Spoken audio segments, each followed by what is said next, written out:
like snake. That's my own. Snaky movement is not my vibe, to be honest. So I just want to stay on my lane. They just brought you out of a zoo. Like they just let you loose and you move mad. No. If I sleep with him, waiting go happen. You will sleep with the cobwebs in your coochie. Get out.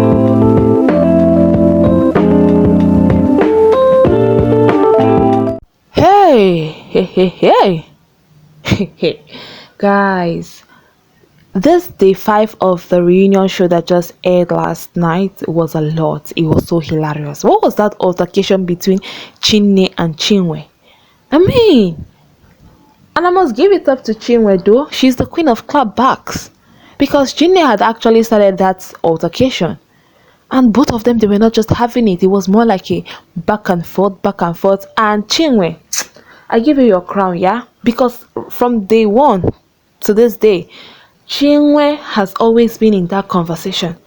And she's just proven to be a reality TV code. No doubt. Anyways, you're welcome to Trends View. If this is your first time here, kindly click the subscribe button and turn on your post notification bell so you don't miss out on any of my updates. And to all my returning subscribers, you know the drill. I love you. Keep watching. Now, this day 5 actually probed into the dynamics of the relationship that is between the pairs that featured in Big Brother season 9. Now, first of all, we looked at Ace's pair. Ebuka directed the question to Topher, asking what happened between them. Now, to Topher, he felt like it was more like a communication issue, and he did not actually get the support that he actually expected from his partner during his jersey launch. And he had invited Suj for his club thing, and Suj did not come.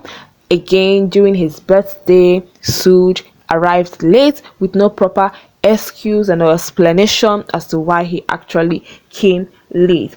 Again, during Suj's birthday, Topher never got an invite. And on Suj's part, he said he felt betrayed. You know, that they had spoken about this clothing line before they went into the show. But then, coming out, he was surprised that Topher had already launched the jersey without him, you know. And to me, I just felt like it still boils down to that communication thing. I mean, I don't know how two people who are living in the same apartment will be doing things and the other party wouldn't know, and you call yourself friends, you know. And it was when Topher said that they were just colleagues and, you know, the house actually brought them closer, that I felt, okay, yeah, it makes sense though. Because I don't know why you're friends with somebody and you don't know anything about what's happening with the other person and you're living in the same apartment. Even Suj confirmed that there was this photo shoot that was going on for the jersey. He was there. So why can't you support your friends even without being invited? I mean, if you're friends, you don't need to be called upon. Seeing it already, you're already throwing in your support.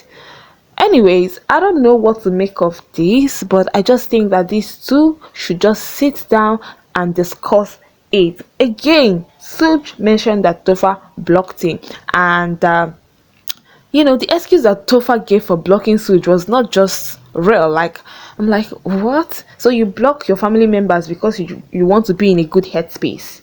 It doesn't make sense. Anyways, moving on, Ebuka asked Shatoria about the dynamics of their relationship before the show and post show. So Victoria said that they were cool friends, you know, they were close, but then coming out and seeing what Sean had said, because, you know, if you watch that show, you said you notice that people were actually saying that Victoria was pulling the pair down, and Ebuka, you know, probed to know what's up in that regard. So Victoria said that she actually felt disappointed coming out of the house and seeing videos. She felt bad because she is the kind of person to have her friends back irrespective of whatever the case may be. But then she and Sean have had the conversation and they've sorted out their differences. And Sean on his own part said, because Ebuka asked if he felt that Victoria actually pulled the pair down. Sean said that, in the beginning of the show, that he felt he was putting in more strength. And that's basically because Victoria, he gave excuse of Victoria not being in that kind of environment. But then towards the middle of the show, he found that it was Victoria's strength keeping them up. And they've talked, they've ironed out their differences. They are cool with each other, so they are still thriving. And Ebuka asked them about their relationship before the show, like, people had one or two to say about their relationship, that they dated, and maybe they dated, maybe they had this sexual relationship and all of that. They both cleared the air that they never dated and they do not have any sexual connection. And I believe them. Yes, it is possible for you to meet someone on a vacation or something. You guys exchange number, you guys talk, and that's that. There are so many factors that could have, even if they wanted to date, there are so many factors that could have made them not to date. Yeah, maybe this person traveled somewhere else and all of that. So yeah, I believe them.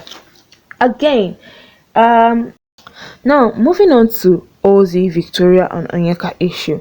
Ebuka directed the question to Ozee, saying, okay, let's assume you were unaware that this triangle was happening between you, Onyeka and Victoria. Ebuka had actually brought it to light to him on one of the reunion show, one of the live eviction show. So why did it still keep happening? And Ozee said that it was never his purpose to be in a triangle or triangulate things between them, that he had relationship with these two individuals separately, and that he doesn't listen to noise in the background. What he cares is about the friendship that he has with each of them. And I'm like, this guy, you're so diplomatic. He was just giving diplomatic answers, and that there are different facets to why Victoria and Onyeka fell out, and he thinks that it was just entertaining to say that they fell out because of him, and that's like undermining Victoria and Onyeka. I'm like, hey. Even if you knew what was happening, because Onyeka was giving you the information, was giving you gist in the house. You knew what was happening between these two. You couldn't call them out to sit them down and say, okay, see. You couldn't just clear the air. And Ebuka asked him, why didn't you try to fix this friendship between them, saying that you are friends with each other? Why didn't you sit them down and fix it? And he said that it was not in his place to do that, especially if he's not it doesn't concern him. Kiniko. Nobody should expect him to take sides. And I'm like, yo, guy. Anyways, Ebuka asked the other housemates what they felt, if they felt that Ozee milked the situation. Because yes, in as much as if you did not know, they brought it to light to you. What did you do differently to stop that narrative that was being pushed? Ebuka asked the other housemates if he felt like Ozee milked the situation. DJ Flo said yes. Nelly said yes, because everybody, each housemate has the right to stop whatever narrative that he doesn't want to fly. So this post show, we just one tweet, it would have just stopped the beef that is going on between Onyeka's fan and Victoria's fan, because anytime the beef comes up, you find out that Ozee is always at the center of it. And then Onyeka said that he feels that Ozee enjoyed the narrative, and further said that she thinks that she was the one that was actively trying to pull herself. I'm like, hey, you actively trying to pull yourself out of the triangle, when you are the chief engineer of that triangle. Victoria on her own hand said yes, that she thinks that Ozee enjoyed it, citing example of what had happened in the house, which we all saw with our eyes. And then the brother Ozee came to defend and said, you cannot predict someone's intent, because that's how you feel. If you feel he enjoyed the narrative, whereas he's saying he did not enjoy it, that he had this friendship going on between the two parties involved, so there was no way he was going to, he was just talking. I'm like, no, I can't think on what you're saying. So anyways, it was not later on after them that Ebuka had asked Nne what was her relationship standing with Chinwe, and she said that they are cool irrespective of her coming at her before, that she just wanted to let out what was in her heart. And but aside that they are very cool, that they talk on the outside. And Ebuka asked Chinwe if that was true. Chinwe said yes, that they have friends, that she's friendly with Nne. Now Ebuka asks, and what about Chinne? What's your relationship standing with Chinne?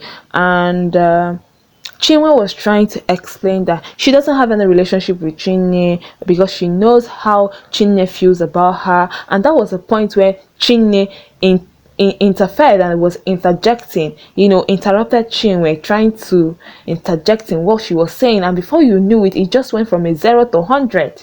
They started calling each other names and all of that. And I was even shocked, like, why would Chinne try to shame Chinwe for the relationship that she had with her man on reality or on a national television? It doesn't make sense.